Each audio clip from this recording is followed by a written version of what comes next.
Good evening and welcome. You're watching Center Stage. I'm Rahul. Last evening on Headlines Today, we got you the big explosive interview with former External Affairs Minister Natwar Singh. The Natwar bomb that exploded on the Congress could be felt all across the power corridors of Delhi today.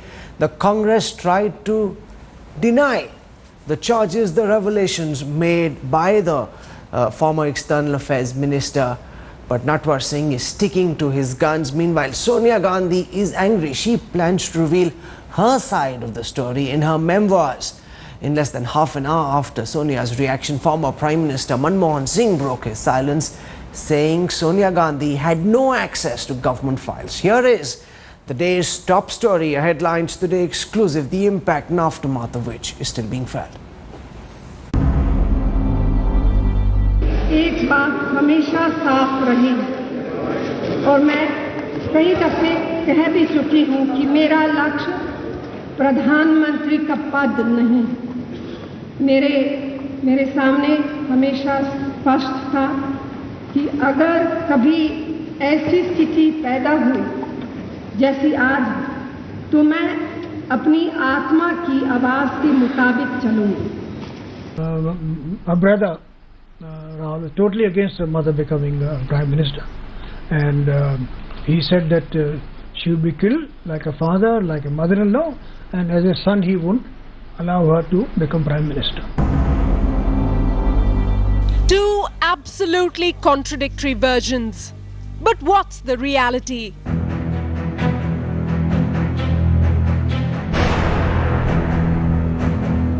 In an effort to douse the fire lit by Natwar bomb, Congress President Sonia Gandhi has now vowed to write her own book, her own version of the truth. Reacting to Natwar Singh's explosive revelations on Headlines Today, Sonia said she would reveal her cards in her own book, saying she had seen and experienced much worse. Natwar Singh's allegations did not hurt her.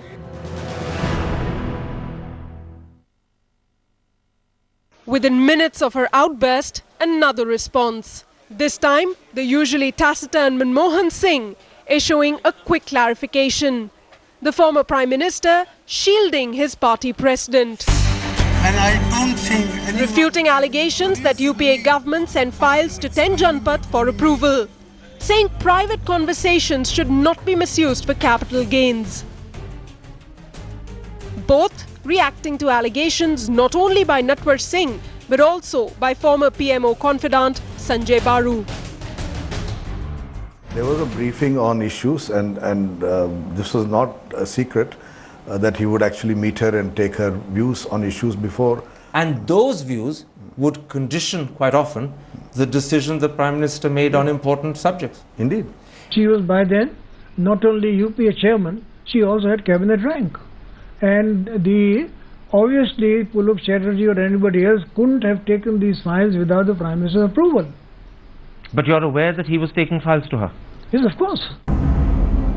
Natwar Singh's soon-to-be-released tell-all autobiography titled One Life Is Not Enough has the Congress all jittery. We categorically deny all allegations, insinuations, innuendos by Shri Natwar Singh, which he has made as a prelude to the publication of his book. Of course, we note the necessity to sensationalize such matters on the eve of publication. As the Natwar bomb explodes, the aftermath promises to be a devastating one for the Congress. Bureau Report, Headlines Today. What we want to do now is play out key excerpts from the hour-and-a-half-long interview that we did with Natwar Singh, where he charges Sonia Gandhi, says because she's Italian and not Indian, she reacts in a way that no Indian would. This is a Headlines Today exclusive.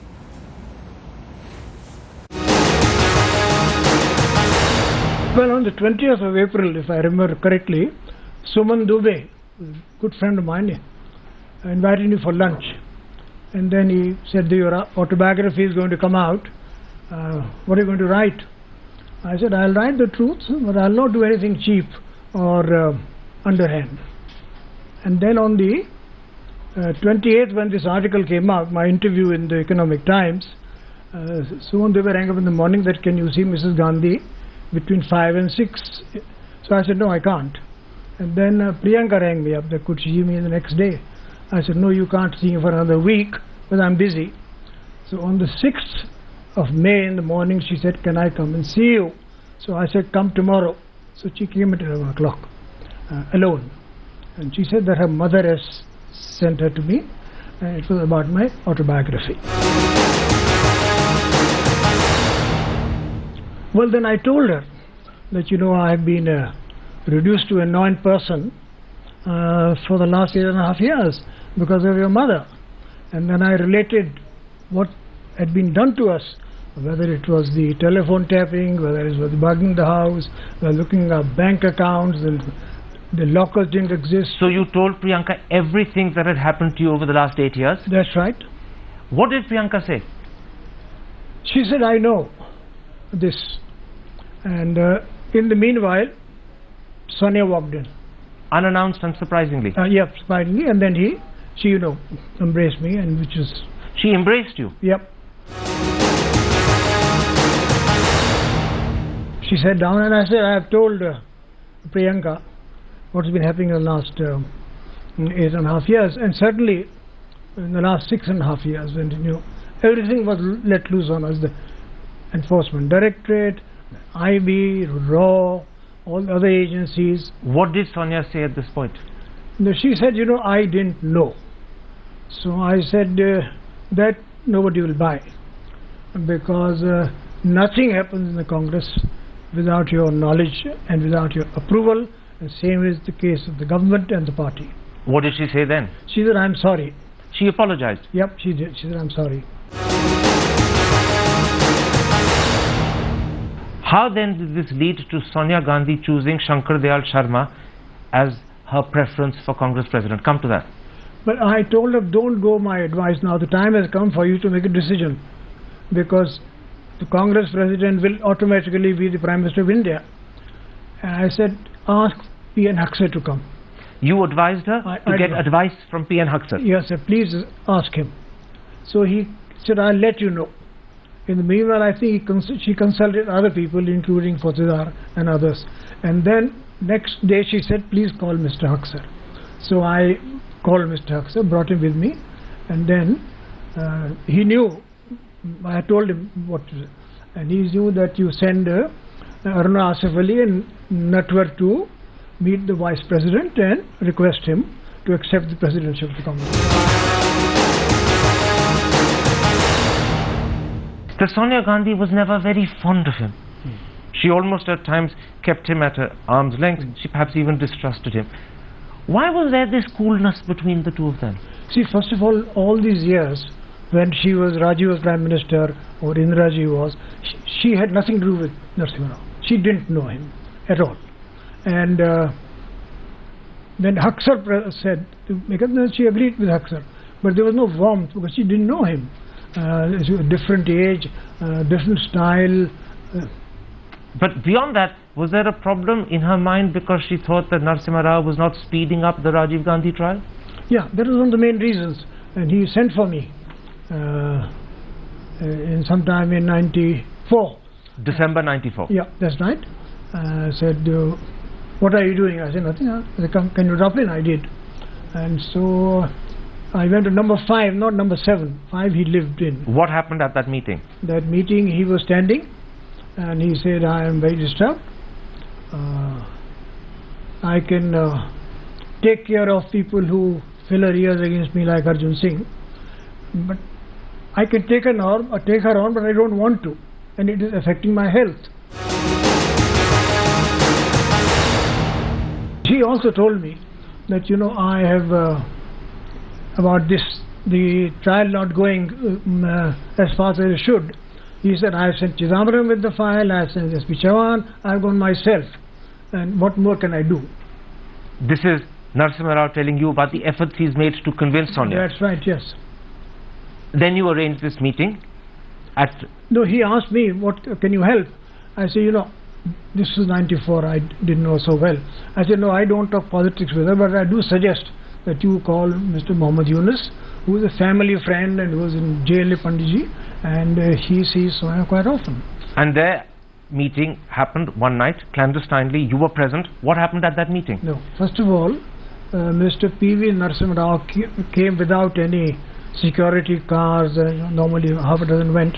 He just came in one car with one PSO, and then he explained to Yunus what had happened and how unhappy he was, and I don't know. He said, I don't know what to do because I've asked her if I can give you a telephone, and she said yes, and she said no. So Yunus Bhai said, yes, I'll go and speak to her, but the result was not satisfactory. She didn't buy it. You say in your book that she made this claim at the behest of Arjun Singh. Did he mislead her? No, I think not only this, it looked as if the Samajwadi put support her in this, and that she had 272.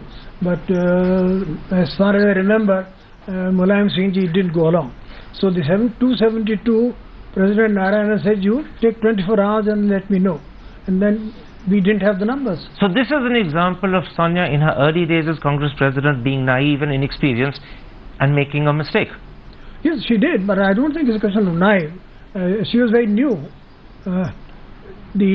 She had been president only for about 2 years. This was inexperience. Yeah, this is experience, yeah. Dr. Manmohan Singh and I were there, and a little later Suman Dubey joined us, and Priyanka was also there. And we learned that, her brother Rahul was totally against her mother becoming Prime Minister. And he said that she would be killed like a father, like a mother-in-law, and as a son he wouldn't allow her to become Prime Minister. He even gave her a 24-hour deadline. He said yes. I mean, as he said, Priyanka said that he's very adamant, and he will not permit her. And then Sonia, as a beloved mother or a beloved son.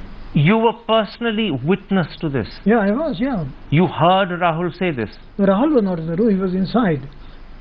Priyanka conveyed this to us. Now what your book says, and I'm going to repeat it, Rahul said he was prepared to take any possible step to prevent his mother from taking up the prime ministership. He gave Sonia 24 hours to decide. Manmohan Singh, Suman Dubey, Priyanka and I were present at that moment. That's right. Sonia was visibly agonized and in tears. As a mother, it was impossible for her to ignore Rahul. And then you add, he had his way. That was the reason for her not becoming Prime Minister. Yeah, that's right. Yes, sir. Certainly at that time, yeah. So the bottom line is Rahul stopped his mother because he was scared she would be killed.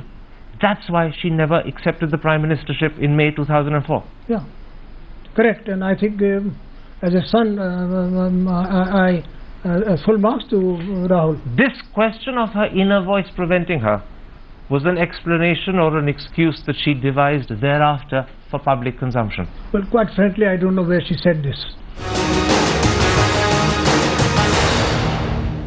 Now, did either Sonia or Priyanka ask you about what your book contained? No, that was the whole purpose of coming, because this article appeared on the 28th, and that's why they were concerned. And did they ask you to withhold publication? No, why did they come? It was quite clear they had come to ask you to withhold publication. Not withhold, but about this particular incident which happened on the 18th of May 2004. Are there therefore things in your book that Sonia Gandhi would not have wanted published? Things that would be either embarrassing for her or things that she doesn't want the world to know? Yeah, there are some portions of it that I think she would have been happier if they weren't in the book. She also had cabinet rank, and obviously Puluk Chatterjee or anybody else couldn't have taken these files without the Prime Minister's approval. But you're aware that he was taking files to her? Yes, of course. You are aware of it? Of course. So the controversy that was created when Sanjay Baru first wrote in his book some 5 months ago, that files were taken by Pulok Chatterjee to Sonia Gandhi. You're now saying to me, you as foreign minister at that time are aware he was taking files to her. Yeah, and not only me, a lot of people are aware of it. A lot of people in government aware of it. Of course. Did anyone protest? As I told you, a question of protest doesn't arise. She is the most important person in the Congress party. That's all, period. There's no number two. She has a unique position. She has been president of the Congress for 15 years, continuously. Jawaharlal Nehru was 4 years, not continuously. Gandhiji once, Sardar Patel once. So this is unique. Total control of the Congress, and there is no challenge. And she doesn't throw her weight about. She is not rude to anybody. But in the working committee, the final decision is Sonia Gandhi. Is her hold on Congress even stronger than that of her mother-in-law Indira Gandhi? Yeah, because Pandit Jawaharlal Nehru's cabinet colleagues included people like Sardar Patel, who could differ with him openly in the cabinet. What about Indira Gandhi? Is Sonia's control stronger than Indira Gandhi's? Yes, it was, because Indira Gandhi had to fight the syndicate. So only 69 that after she eliminated the syndicate that she had free hand. She is a tougher person than her husband, and Rajiv was very large-hearted. She joked to his colleagues and met with them. Sonia? What is Sonia like? No, so you can't take liberties with her unless you're a very, very close friend. Now, there was a mini revolt when Sharad Pawar, Sangmai and Tariq Anwar challenged her that you are not an Indian. I mean, they were fixed in 2 weeks' time. Is Sonia politically more astute than Rajiv was? Yeah, I think so. Is Sonia more intelligent than Rajiv? No, I couldn't say that. I mean, I wouldn't make any kind of remark like this. But Sonia, you feel, is a better politician than Rajiv? I think so. Better at controlling people? Yes. Saying that the Congress spokesperson Ambika Sahni had said that the Congress was clean and Natwar Singh will look after himself, was word to that effect. That Congress was clean, but Natwar Singh will defend himself. Will take care of himself. So I was very outraged. You were outraged because in a sense they were distancing themselves from you. No, I thought they should wait till I come back. I mean, I have to be back in another 10, 12 hours. She once even confided in you that there was no man in her life other than Rajiv Gandhi. That's a very personal confession to make. That's right. Clearly you were very close to her, and yet you're saying to me she made no effort to ask you to come across and explain your stand on the Volcker accusations. Not only this about Rajiv being only man, she told me in front of Priyanka that Natwar, you are my closest friend. Sometimes what I talked to you, I didn't tell Priyanka and Rahul either. And she was sitting there, Priyanka. Yeah? You must have been pretty stunned that she didn't give you a chance to explain and defend yourself before she distanced herself from you. No, I was very, very hurt. I was very hurt indeed. Very hurt indeed. And then from there again, back to us.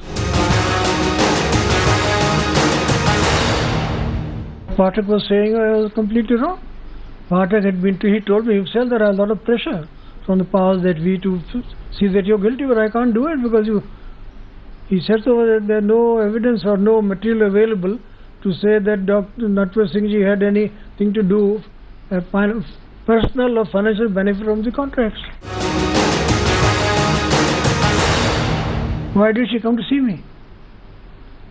I am not my character doesn't include bitterness or vengeance.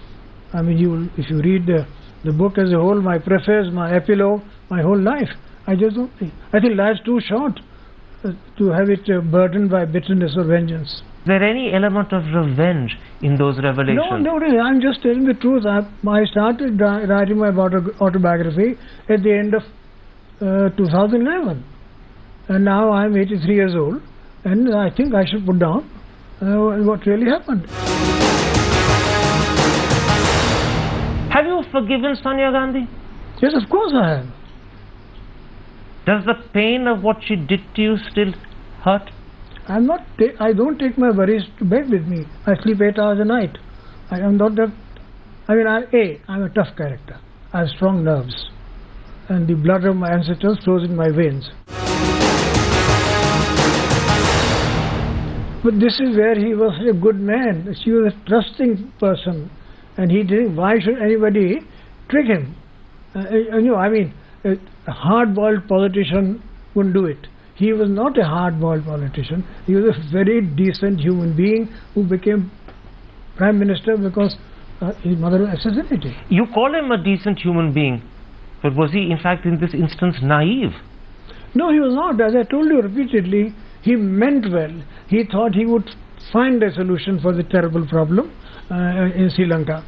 And it was his duty as Prime Minister of India to take every step he could. The truth, and this is pointed out in your book, is that very shortly afterwards Prabhakaran double-crossed Rajiv. Of course he did. You knew Prabhakaran would. Rajiv never realized that. No, he didn't, but he double-crossed our High Commissioner in Sri Lanka. She double-crossed everybody in Sri Lankan government, and he double-crossed the Prime Minister of India.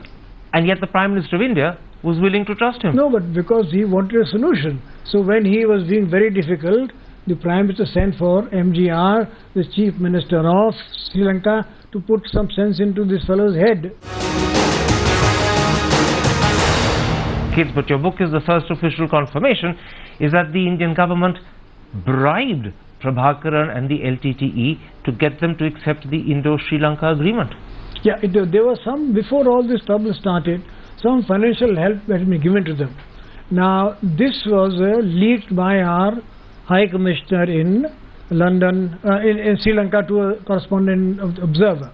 Sham Bhatia. So when it came out, and I had to speak in Parliament, and I spoke in Parliament, I think in the month of July 8th or 9th. In your speech in Parliament, you didn't accept this was a bribe. In your speech in Parliament, you explained it away as financial assistance. This is what it was. But in your book, you make it clear it's a bribe.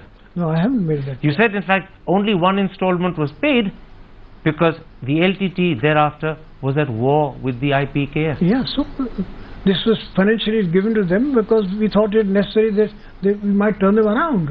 It was not a bribe, it was a political decision to take. In your book, it's perfectly clear it's a bribe. Now in this interview, you're saying something else. I'm sorry, I have not said this is a bribe. Was this money paid by the government or was it paid on behalf of the government by RAW?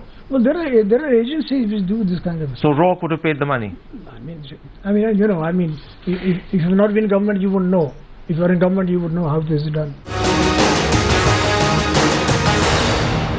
So Narasimha Rao was with you in Colombo at that reception. Tell me, what happened?